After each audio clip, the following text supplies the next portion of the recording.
100% fees రాయితీతో AI నేర్చుకోవాలనుకుంటున్నారా? Attend quality thought gen AI test 2025.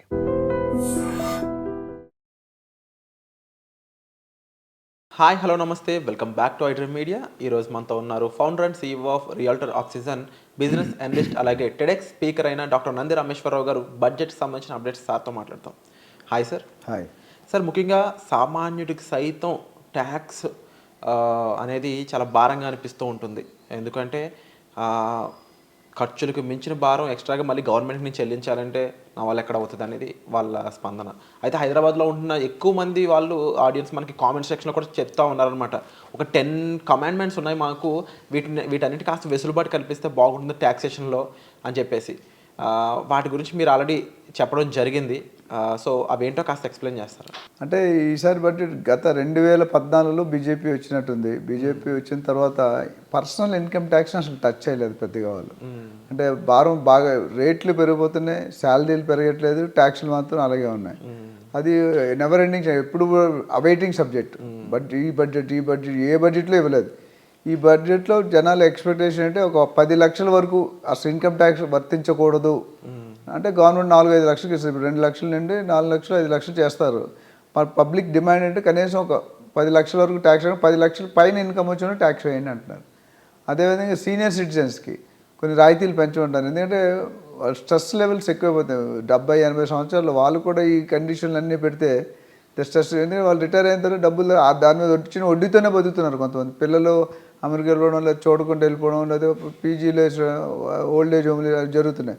వాళ్ళ ఓన్ ఎక్స్పెన్సెస్ రావాలి కదా. దాన్ని కూడా ట్యాక్స్ చేశారనుకోండి, వాడికి వచ్చే ఇన్కమ్ పడిపోతుంది.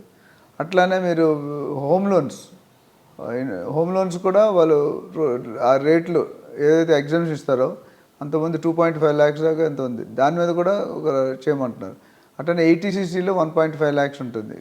మన PPF, NS ఇవన్నీ వేసుకోండి. సో ఇవన్నీ కూడా గత సో మెనీ ఇయర్స్ నుండి కూడా అది పెరగట్లేదు. ఇవన్నీ జనాలు ఏంటంటే పబ్లిక్ జరుగుతున్న ఇన్ఫ్లేషన్ రేట్ మ్యాచ్ చేయాలి. ఇన్ఫ్లేషన్ రేట్ అంటే అప్ అండ్ పెరుగుతూనే ఉంది, తగ్గట్లేదు. ఒకప్పుడు 3, 4, 5, 7, 8, 9 దాకా కూడా వెళ్ళిపోతుంది.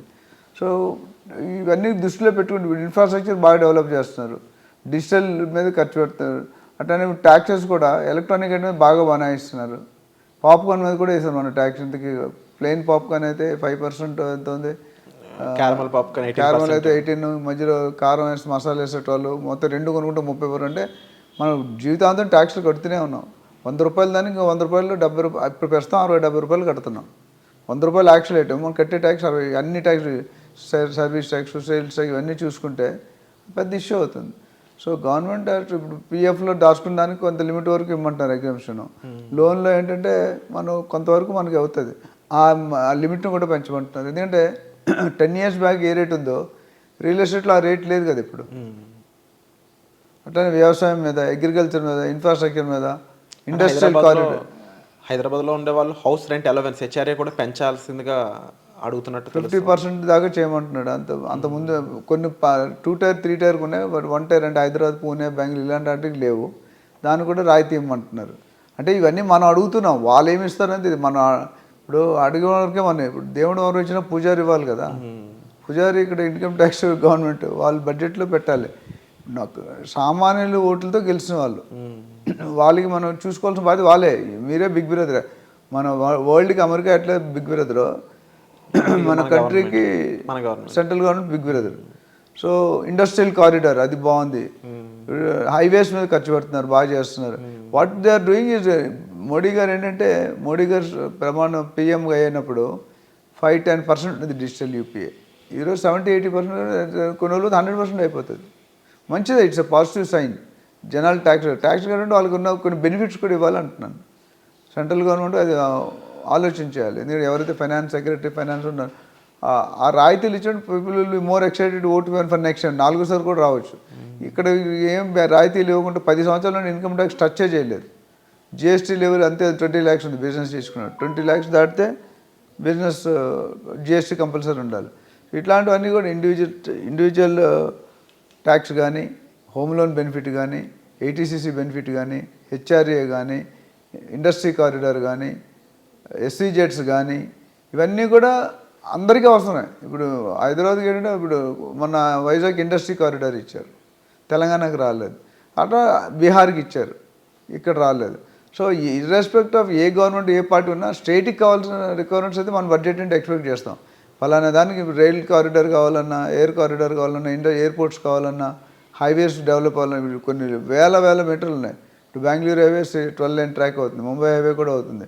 అట్లా మిగతా కూడా డెవలప్ అవ్వాలి కదా. ఇప్పుడు ఓన్లీ వెస్ట్రన్ జోన్, మన తెలంగాణ వరకు ఓన్లీ వెస్ట్రన్ జోనే మాట్లాడుతున్నాం, ఇంకా ఈస్ట్, నార్త్, సౌత్ ఇవన్నీ మాట్లాడాలి కదా. సో ఈ ఓవరాల్గా బడ్జెట్లో ఇవన్నీ ఫ్యాక్టరీస్, అగ్రికల్చరు, వ్యవసాయం ఒకటి, ఇండస్ట్రీ ఒకటి, ఫుడ్ ఐటమ్స్ ఒకటి, ఎలక్ట్రానిక్ ఐటమ్స్ ఒకటి, మొబైల్స్ ఒకటి, కంప్యూటర్స్, ఇవన్నిట్లు కూడా ట్యాక్స్లు బాగున్నాయి. ఆ customer import duty, export duty అవి తగ్గితే మనం ఆ తగ్గిన దాన్ని జనాలకి పాస్ చేయొచ్చు. సో ఓవరాల్గా వీ హ్యావ్ టు వెయిట్. అంటే కొన్నైనా చేస్తారనే ఉద్దేశంలో మనం వెయిట్ చేస్తాం. ప్రతి సంవత్సరం వెయిట్ చేస్తాం, నిరాశ మిగులుతుంది. ఈసారి అయినా డెఫినెట్గా మన ఇంట్రీమ్ బడ్జెట్ ఇచ్చారు లాస్ట్ ఇయర్. ఈసారి అయితే బాగానే చేస్తారని ఒక నమ్మకం జనాల దగ్గర బాగా ఎక్స్పెక్ట్ అయింది. మూడోసారి పిఎం అయ్యాడని. So we have to wait and see whether how far it will impact. మన రిక్వెస్ట్ ఎంతవరకు తీసుకుంటారు. ఇండస్ట్రియలిస్టు, అనలిస్టులు అందరూ ఆల్రెడీ సబ్మిషన్ చేశారు, వాళ్ళు కూడా బడ్జెట్ చేసిన దాన్ని రివ్యూ తీసుకుంటారు. సో మన రియల్ ఎస్టేట్ సబ్మిట్ అయినట్టు కూడా ఇన్పుట్స్ తీసుకున్నారు ఇండస్ట్రీ దగ్గర నుండి. అట్లా గవర్నమెంట్కి చెప్పాం, ఉత్తమ్ కుమార్ రెడ్డి గారు వచ్చినప్పుడు మాకు ఇది కావాలంటే ఆయన నేను సానుకూలంగా ఉన్నాను, మీరు రండి అన్నాడు. అంటే ఎవరో ఒక డైలాగ్ స్టార్ట్ చేస్తే ఇంప్లిమెంటేషన్ అవుతుంది. అండ్ ఇది మోడీ 3.0లో ఫుల్ టైం బడ్జెట్ అని చెప్పొచ్చు. అయితే దీనికి సంబంధించి మీరు కొన్ని పాయింట్స్ చెప్పడం జరిగింది. అండ్ ఆడియన్స్, మీరు ఎటువంటి అంశాలు ఎక్స్పెక్ట్ చేస్తూ ఉన్నారు? ఇప్పుడు సార్ చెప్పిన కొన్ని అంశాల పరంగానే మీరు ట్యాక్సేషన్ పరంగా ఎటువంటి బెనిఫిట్స్, ఎటువంటి ఫీచర్స్ కావాలనుకుంటున్నారు, ఎక్కడ వెసులుబాటు కల్పించాలని కోరుకుంటున్నారు? తప్పకుండా క్లియర్గా కామెంట్ సెక్షన్లో మెన్షన్ చేయండి. అండ్ రేపే బడ్జెట్, మీరు ఏం ఫీల్ అవుతున్నారు? ట్యాక్సేషన్ ఏ విధంగా ఉందనుకుంటున్నారు? కొంతమంది అయితే 15 లక్షల వరకు ట్యాక్సేషన్ అనేది ముగించాలని కోరుకుంటూ ఉన్నారు. కొంతమంది అయితే హెచ్ఆర్ఏలు 50% చేయాలని హైదరాబాద్లో ఉండే వాళ్ళకి, మరి కొంతమంది వచ్చేసి ఎక్కువ శాతం పన్ను కేటాయించే ఏదైతే శాలరీడ్ పర్సన్స్ ఉన్నారో వాళ్ళకంటూ కాస్త డిమాండ్స్ ఉన్నాయని చెప్పేసి చెప్తా ఉన్నారు.